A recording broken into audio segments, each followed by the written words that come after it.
Incorporating solar technology. The inaugural court square to captain national business.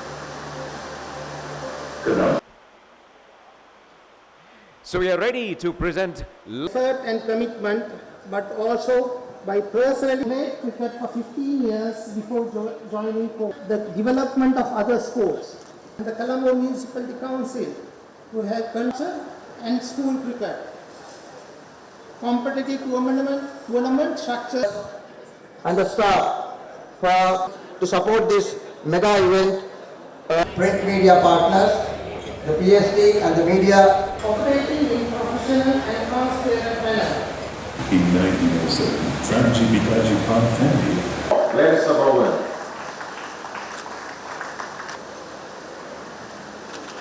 Many congratulations, Shaminda Mendes.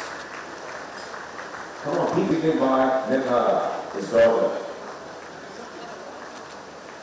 Hello everybody, Angelo Patrick is on stage.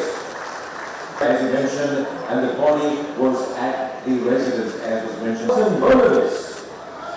Let's put our hands together for Martin Bernardus. Sorry, and also many congratulations to Asha. Life membership is going to be presented to no less than our chief guest, the Honorable Rani Wickramasinghe, the President of the Democratic Socialist Republic of Sri Lanka, ladies and gentlemen, and this is a very special live membership of the Colombo Coast Cricket Club. Come on, keep it going, louder. The presentation is not the Colombo Coast Cricket Club being presented to our chief guest. We have the spectacular performance by our. Come on, people, you need to.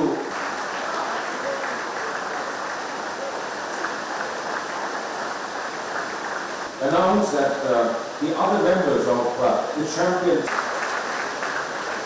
And next we're inviting Angelo Matthews. Put your hand together for Angelo Matthews. All right, now we're going to.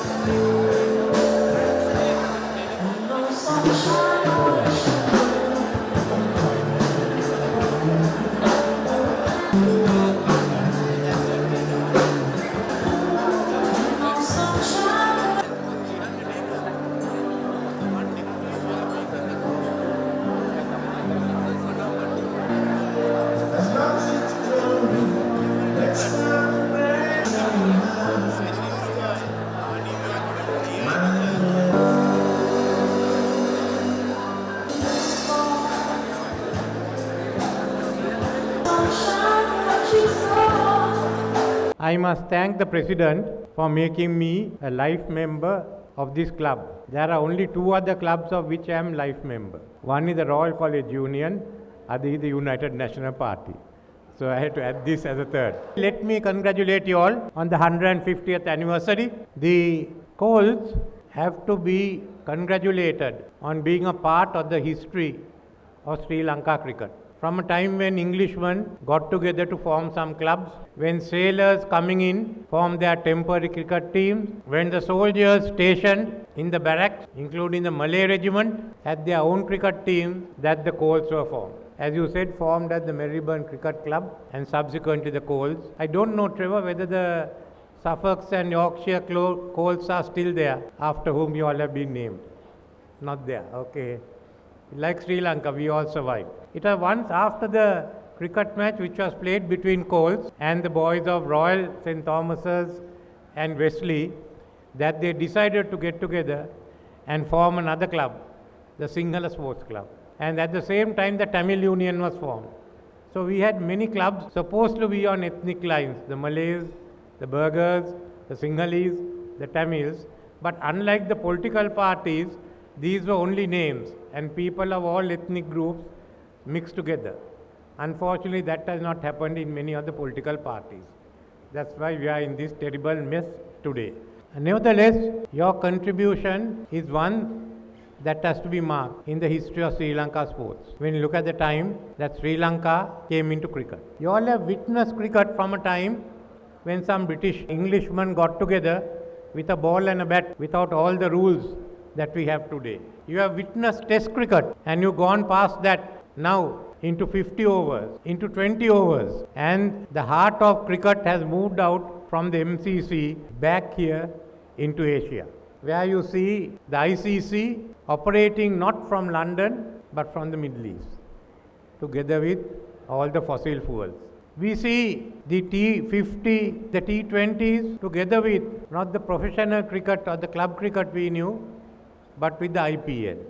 So cricket is a fast changing game, changing as a result of the media such as the television, and technology is now moving the game. So this is where we are. Cricket has now even taken the main spot in the budget debate. This year's budget debate was mainly on cricket, not on the budget, which means the opposition had nothing to criticize the government and the budget about. So we fought it out. In the meantime, we lost one minister and we gained another minister. Now the minister is busy talking with the ICC how to restore the status quo. Let's hope all that gets resolved in a short while's time. While we were seated, Nishant asked me, if you have a vision for Sri Lanka 2048, why don't you have a vision for cricket 2048? Nishant, I have no vision for cricket 2048. I have a vision for cricket 2030. That is why in this budget we have voted 1.5 billion rupees for the development of cricket at schools level and to help the backward provinces such as North Central Province, Eastern Province and Uva. This is not for 1 year. We will keep voting this money, and if there are results, it can even go to 2 billion a year. What are we going to do with this? What the government will do is not to get too involved in the management of cricket. That's not our business. And the new laws that come in will abolish interim committees and the powers of the minister. We will give this money, get a independent trust to handle this money to improve school cricket. Maybe the pitchers, maybe the equipment, but see in which ways. It's capital, it comes out of our capital vote. So it's meant to improve school cricket in every corner of the country. Thereafter, we can also improve the level of cricket in the different provinces. If every school, we have about 1,000 good schools in the country. If every school has a good cricket team and that cricket team is up to a certain specified standard, just look what your pool will be.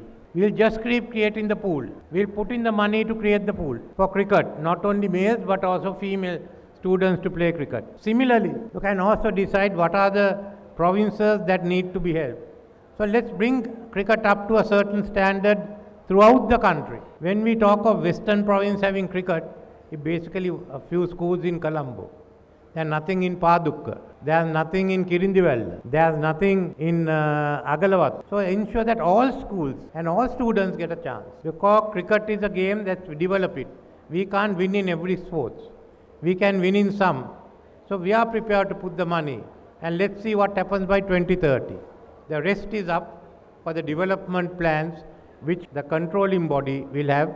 And the ministry also will have powers to develop the game, not to interfere in the game. Another project that we are working is to take the Diyagama land, I think it's now more ruins than a sports center, and develop it as a campus. So for instance, we get together with the cricket board, you do certainly the stadium can be done by them. Let's look at the schools. So let's see how we get together with the different controlling bodies and develop this into a full-time campus where sports can be developed. These are two things that we can do. Now that we are building a new economy, we are building a new society, we are looking at ahead to be a prosperous nation, let's ensure that we excel not only in our economics, but we also excel in our cricket, in the other sports. All of these means money, and the economy is money. If the game is getting commercialized, let's get into it. And if the game is getting commercialized with games, let's ensure we are on top of it. So let's certainly get together and make this trip where cricket and many other selected games will be brought up to international level, and Sri Lanka can keep winning the game. So since I've got the 1.5 billion that's being voted next year, I thought I will appoint a group of people to be in charge. I've asked Siddharth to take that over. I think Arvinda is also there. I'm asking the Chamber of Commerce to nominate a representative so they can start working from now.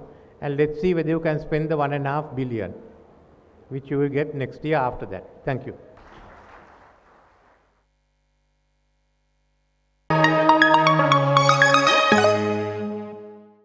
මෙවැනි උණුසුම් පුවත් video කාටත් කලින් දිනපතා දැනගන්න bell සලකුණ ඔබ SL Breaking subscribe කරන්න.